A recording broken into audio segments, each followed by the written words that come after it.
জাগিৰোডৰ 19 নং বাগজাপ গাঁও পঞ্চায়তৰ নৱনিৰ্বাচিত সভাপতি আৰু সদস্যৰ গৃহপ্ৰৱেশ। জাগিৰোড বিধানসভা সমষ্টিৰ মায়ং উন্নয়ন খণ্ডৰ অন্তৰ্গত 19 নং বাগজাপ গাঁও পঞ্চায়তৰ উদ্যোগত নৱনিৰ্বাচিত পঞ্চায়ত প্ৰতিনিধিক আদৰণি আৰু গৃহপ্ৰৱেশ অনুষ্ঠান কাৰ্যালয় প্ৰাংগণত অনুষ্ঠিত হয়। জাগি ভকতগাঁও বিজেপি মণ্ডলৰ সভানেত্ৰী মল্লিকা বৰদলৈয়ে ৰঙা ফিটা কাটি গৃহপ্ৰৱেশৰ শুভাৰম্ভ কৰে। ইয়াৰ পিছতে অনুষ্ঠিত হোৱা এখনি ৰাজহুৱা সভাত নৱনিৰ্বাচিত সভাপতি প্ৰদীপ দেউৰীক শৰাই জাপি গামোচা আৰু চেলেঙৰে সম্বৰ্ধনা জনোৱা হয়। উক্ত সভাতেই উপ সভানেত্ৰী বীণা ডেকা, আঞ্চলিক পঞ্চায়তৰ সদস্য অচ্যুত হীৰাৰ লগতে ৱাৰ্ড সদস্যসকলক ফুলাম গামোচাৰে সম্বৰ্ধনা জনোৱা হয়। সভাত নৱনিৰ্বাচিত সভাপতি প্ৰদীপ দেউৰীয়ে মনৰ ভাৱ প্ৰকাশ কৰি কয় যে ৰাইজৰ সহযোগত নিষ্ঠা আৰু সততাৰে সকলো কাম কৰি যাব বুলি মত প্ৰকাশ কৰাৰ লগতে পঞ্চায়তৰ আধৰুৱা কাম কাজসমূহ সম্পূৰ্ণ কৰাৰ আশ্বাস প্ৰদান কৰে।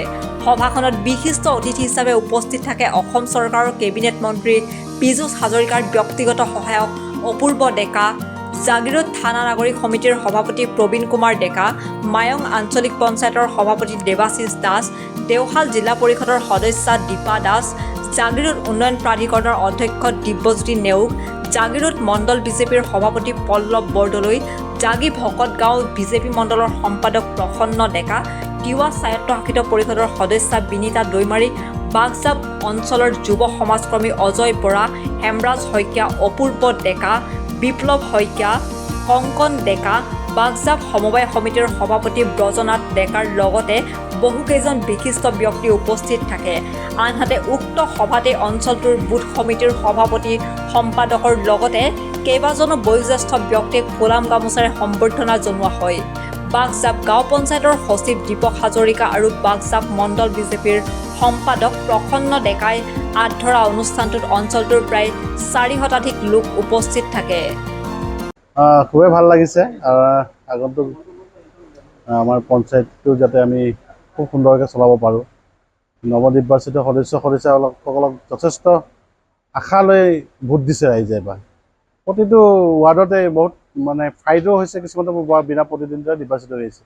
কিন্তু তথাপি ৰাইজৰ মনত আশা আকাংক্ষা বহুত আছে আৰু পাৰ্যমানে চেষ্টা কৰিম। আমি ৰাইজৰ যিখিনি আশা পূৰণ কৰিবৰ কাৰণে চেষ্টা কৰিম আৰু চৰকাৰে ফাণ্ড দিব লাগিব।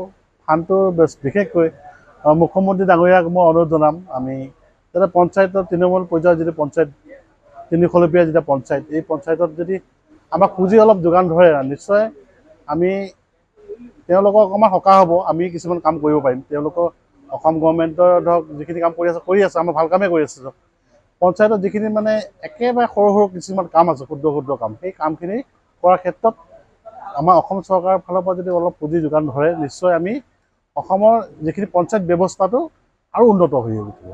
মই আশা ৰাখিছোঁ মুখ্যমন্ত্ৰী ডাঙৰীয়া আৰু আমাৰ মন্ত্ৰী পীযুষ হাজৰিকাদেৱক, তেখেতলোকে খুব ভালদৰে চাই আছে অসমখনক।